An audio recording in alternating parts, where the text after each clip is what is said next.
Bonsoir, bienvenue dans InfoMag. Au sommaire ce soir, en ce samedi 11 janvier, la réforme des retraites lancée par Emmanuel Macron. Et vous savez les conséquences, la grève depuis le 5 décembre dernier, les syndicats, les patronats, mais également les enseignants, tout le monde parle pour améliorer sur ce fameux âge pivot, et on le voit avec vous, Léandre Patron.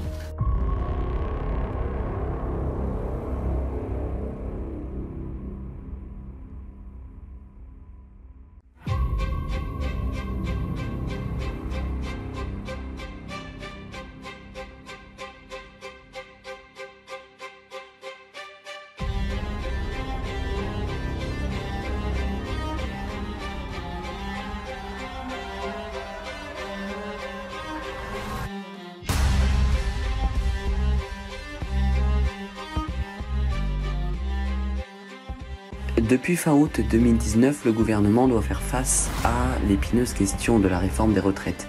La réforme des retraites, nous allons voir pourquoi beaucoup de personnes manifestent contre, et surtout les fonctionnaires.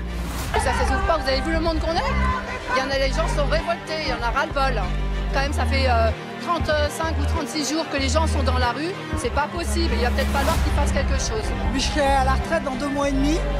Donc cette retraite, c'est pas pour moi, mais je me bats pour la nouvelle génération. La très grande diversité des régimes actuels, des 42 régimes de retraite actuels, ne peut pas perdurer.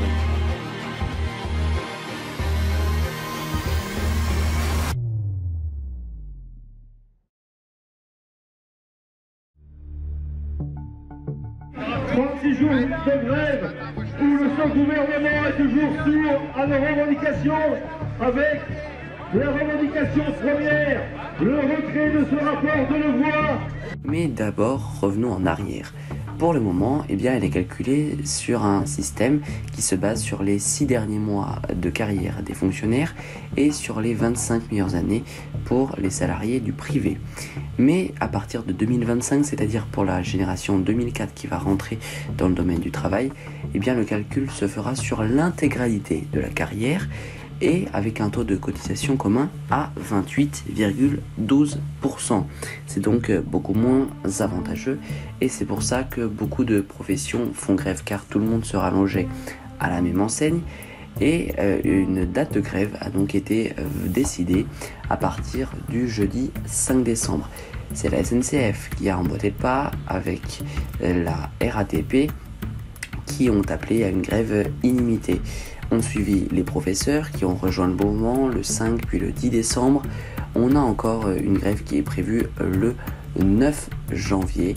Un appel à la grève générale a été lancé par les syndicats.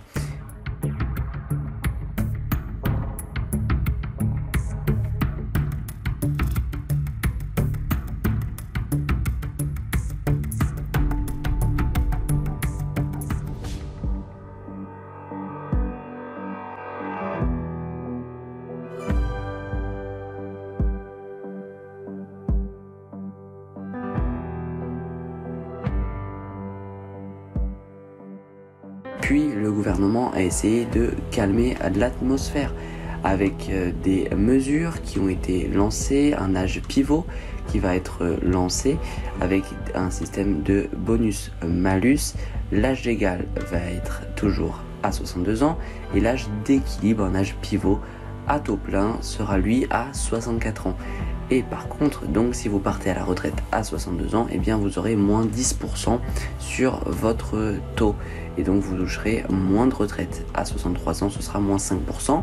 Par contre, il y aura un bonus pour les personnes qui partent plus tard à la retraite. 65 ans, ce sera plus 5% et 66 ans, plus 10%.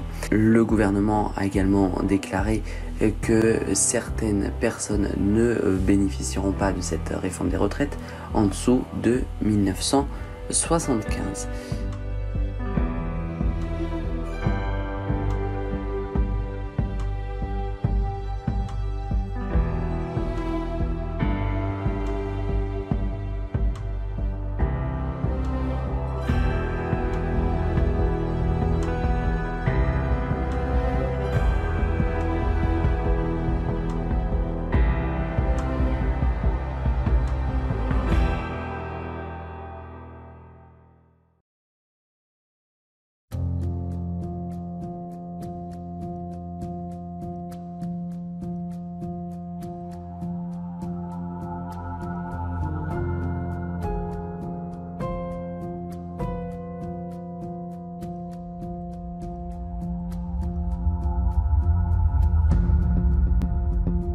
Ensuite, il y a eu également les Gilets jaunes qui ont rejoint ces manifestations. Les Gilets jaunes qui sont toujours présents. Le mouvement a été lancé le 17 novembre dernier en 2018.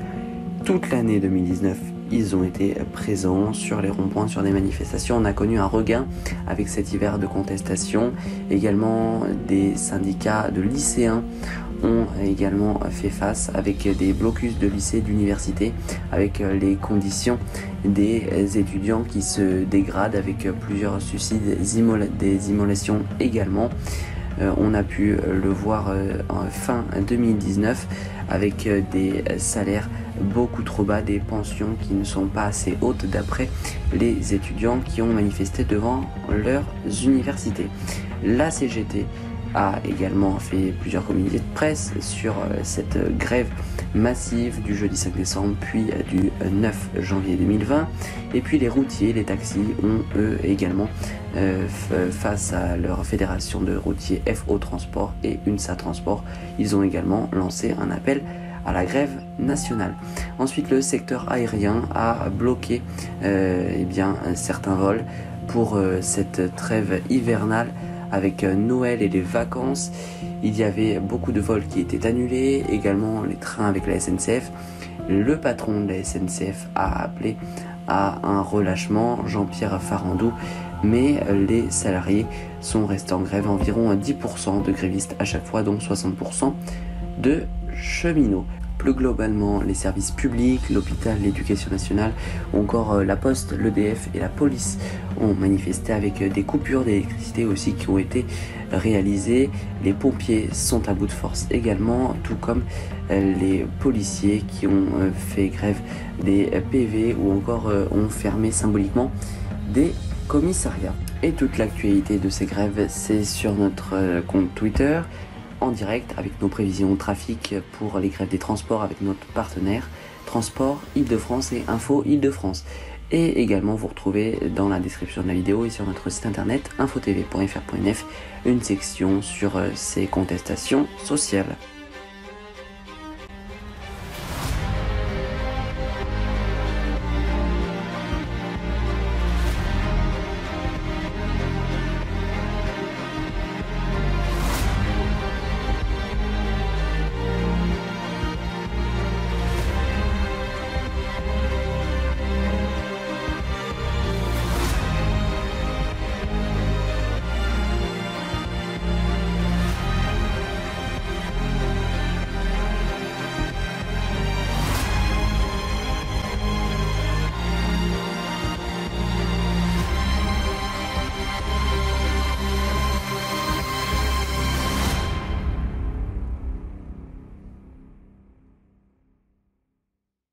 Voilà, c'est la fin de ce numéro d'Infomag. Merci à toutes et à tous de l'avoir suivi.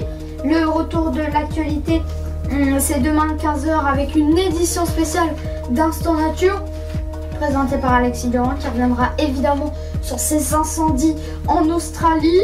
Le flash audio de Théo Tornet sera évidemment présent. D'ici là, l'information c'est sur infotv.fr.nf et sur notre compte Twitter et Instagram @groupeinfotv. Moi je vous retrouve samedi prochain pour votre journal sur Info TV. À la semaine prochaine.